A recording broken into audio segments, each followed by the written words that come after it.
Hello friends.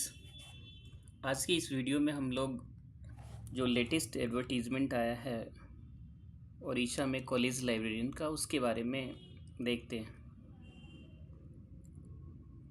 यहाँ आप देख सकते हैं कि इसमें एसएस जो लाइब्रेरियन की वैकेंसी है नॉन गवर्नमेंट एडेड कॉलेज, जो ओडिशा में नॉन गवर्नमेंट एडेड कॉलेज है उसमें लाइब्रेरियन की वैकेंसी है।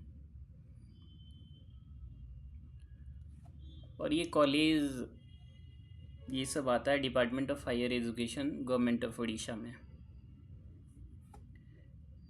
ये लेवल 9 का जॉब है जो ग्रुप बी में आता है। इसका जो एप्लीकेशन डेट है, कब से एप्लीकेशन स्टार्ट होगा, ये 27 अप्रैल 2026 से स्टार्ट होगा, यानी 27 अप्रैल को शुरू होगा इसका फॉर्म फिलअप होना। और इसका जो लास्ट डेट होगा वो 30 मई को होगा, यानी 1 महीने से के आसपास आपको समय दिया जा रहा है। और अप्लाई करेंगे किस वेबसाइट से, ये है www.ssbodisha.ac.in। इवन क्या गूगल में अगर डालेंगे डायरेक्ट तो भी ये लिंक आ जाएगा पहले नंबर पे। और वैकेंसी की बात करें तो इसमें 225 पोस्ट हैं। और जो नीचे जो नंबर्स दिया गया है वो पोस्ट हैं जो वीमेन के लिए रिज़र्व हैं। जैसे नंबर ऑफ वैकेंसी है 225 और इसमें 67 पोस्ट जो हैं वो वीमेन के लिए रिज़र्व हैं। कैटेगरी वाइज देखें तो एसटी की 58 वैकेंसी है, एससी की 35 है, एससी बीसी की 19 है और यूआर की 113 है, जिसमें 36 जो है वो वीमेन के लिए रिज़र्व है।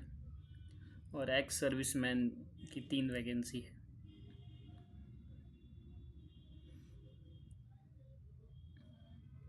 एज लिमिट की बात करें तो 21 साल से लेकर के 42 साल तक के लोग इस फॉर्म को फिलअप कर सकते हैं। यानी वैसे लोग जो 1 जनवरी 1984 के बाद हों और 1 जनवरी 2005 के बीच, मतलब 1984 और 2005 के बीच में जो जिसका भी डेट ऑफ बर्थ है वो इस फॉर्म के लिए अप्लाई कर सकता है। और अब जानते ही हैं कि जो रिलैक्सेशन मिलता है कैटेगरीज वाले स्टूडेंट्स को, वो एज इट इज़ ही लागू होगा। जैसे एससी एसटी वाले को 5 इयर्स का, और सोशली एजुकेशनली बैकवर्ड क्लासेस और वीमेन एक्स सर्विसमैन को 5 इयर्स का। पीडब्ल्यूडी के केस में वो 10 इयर्स हो जाता है।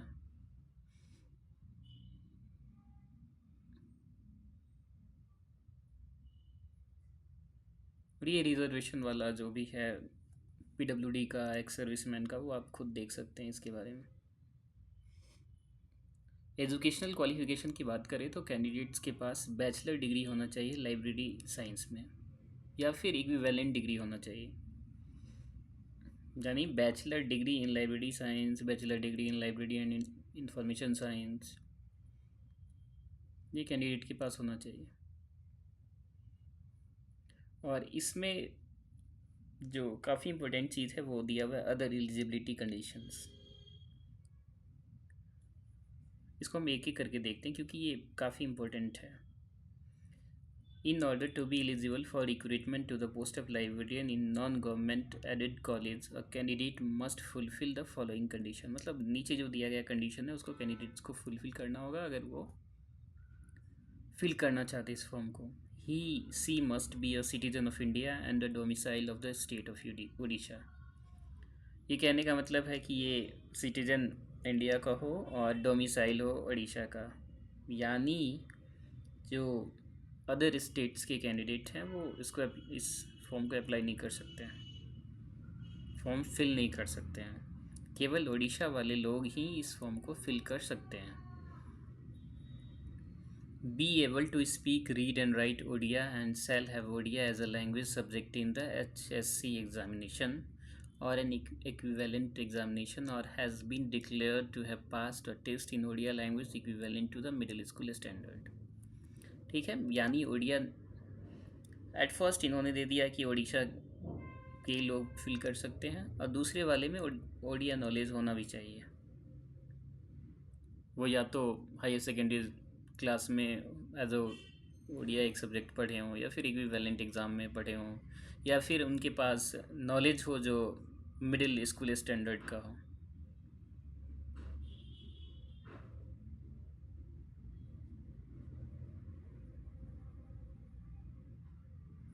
Candidate possessing academic qualification from university, institution, council, boards outside Odisha shall have to produce the following documents, failing which this shall not be considered eligible for selection। मतलब वैसे candidate जो उड़ीसा के बाहर के इंस्टीट्यूशन और यूनिवर्सिटी से पढ़े हैं उनको ये डॉक्यूमेंट्स प्रोवाइड करना होगा।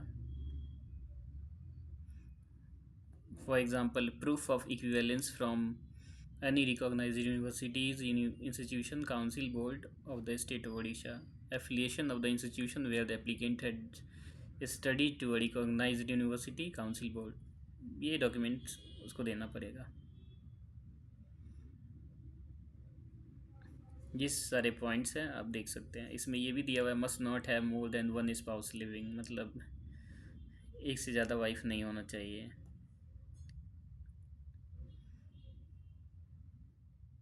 जो भी गवर्नमेंट सर जो ऑलरेडी सर्वेंट कहीं किसी गवर्नमेंट में वर्क कर रहे हैं वो उनको नो ऑब्जेक्शन सर्टिफिकेट प्रोवाइड करना होगा। अब हम मेथड ऑफ सिलेक्शन की बात करें तो सिलेक्शन ये कॉम्पिटिटिव एग्ज़ाम के थ्रू होगा। The selection process shall be based solidly on written test, मतलब रिटन टेस्ट के ही बेस्ड पे ये सिलेक्शन होगा। इसमें the test will carry a total of 150 marks and will consist of multiple choice question. The duration of the examination will be of 2 hours, मतलब 2 घंटे का एग्ज़ाम होगा और 150 मार्क्स के क्वेश्चन पूछे जाएंगे जो MCQ के फॉर्म में होंगे। ठीक है, ये क्लियर हो गया। अ total of 100 question will be asked, each carrying equal weightage. For every correct answer 1.5 marks will be awarded, while 0.5 marks will be deducted for each incorrect answer. यानी इसमें 100 क्वेश्चन होंगे और हर एक क्वेश्चन का 1.5 मार्क्स होगा। ठीक है, यानी 150 मार्क्स का होगा 100 क्वेश्चन। और इसमें निगेटिव मार्किंग भी है 0.33, यानी अगर आप एक क्वेश्चन गलत करते हैं तो आपका 0.5 मार्क्स डिडक्ट कर दिया जाएगा। और क्वेश्चन जो होगा वो लाइब्रेरी साइंस पे बेस्ड होगा, जिसका सिलेबस हम लोग नेक्स्ट वीडियो में देखेंगे। और इसमें क्वालिफाइंग मार्क्स की बात करें तो 40% जो भी अनरिजर्व कैटेगरी है उसको 40% मार्क्स लाना है इस पेपर में। यानी आप देख सकते हैं कि 150 का 40% कितना होता है, तो 60 हो जाएगा। क्लियर, यानी 60 मार्क्स जो UR के कैंडिडेट हैं उनको लाना होगा कम से कम। 30% for the candidates belonging to SC ST SC BC and PWD categories. जो UR के अलावा जो कैटेगरीज है जैसे SC ST SC BC PWD, इन सब कैटेगरीज के लोगों को 30% मार्क्स लाना होगा। यानी 150 का 30% की बात करें तो 45 marks. In case of tie for final selection of candidates, the aggregate percentage of marks secured in the graduation or equivalent examination will be considered। ठीक है, अगर मतलब दो कैंडिडेट्स का मार्क्स सेम हो जाता है तो उसका जो ग्रेजुएशन और इक्विवेलेंट एग्ज़ाम में जो मार्क्स आया है उसको प्रेफरेंस दिया जाएगा। अगर वहाँ भी सेम है तो फिर डेट ऑफ बर्थ को जो जिसका एज ज़्यादा होगा उसको प्रेफर किया जाएगा। देखिए 5 जोन दिया हुआ है एग्ज़ामिनेशन का, जिसमें बालासोर, बरहमपुर, भुवनेश्वर, जयपुर, संबलपुर है।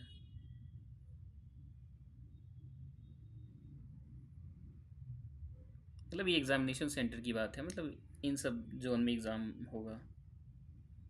अगर जो कैंडिडेट्स किसी जोन को ऑप्ट करते हैं वहाँ अगर वहाँ ज़्यादा स्टूडेंट्स नहीं ऑप्ट करते हैं तो उसको शिफ्ट कर दिया जाएगा जो नियरेस्ट अवेलेबल जोन होगा उसमें। नेक्स्ट है एप्लीकेशन फ़ी और मोड ऑफ पेमेंट। एप्लीकेशन की फ़ी की बात करें तो 200 रुपये है। जो शेड्यूल कास्ट, शेड्यूल ट्राइब्स और पर्सन विथ डिसेबिलिटीज़ हैं उनको 200 रुपये पे करने होंगे, और बाकी जो कैंडिडेट्स हैं उसको 500 रुपीज़ पे करना होगा। और ये फॉर्म पेमेंट ऑनलाइन के रूप में ही करना होगा।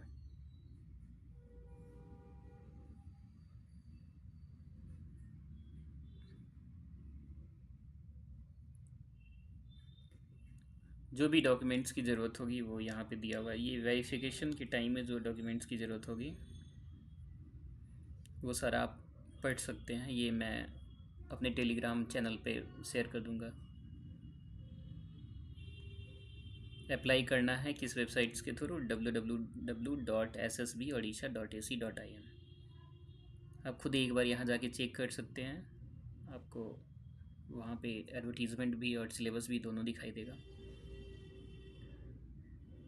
देखिए ये वैकेंसी की डिटेल्स हैं, मतलब किस जगह पे कितनी वैकेंसी है। ये सारे डिस्ट्रिक्ट्स के नाम हैं और इसके सामने जो वैकेंसी की लिस्ट दी हुई है। यहाँ देखिए टोटल 225 वैकेंसी है, जिसमें 67 जो है वीमेन के लिए रिज़र्व है। कैटेगरी वाइज भी आप देख सकते हैं, यहाँ पे दिया हुआ है।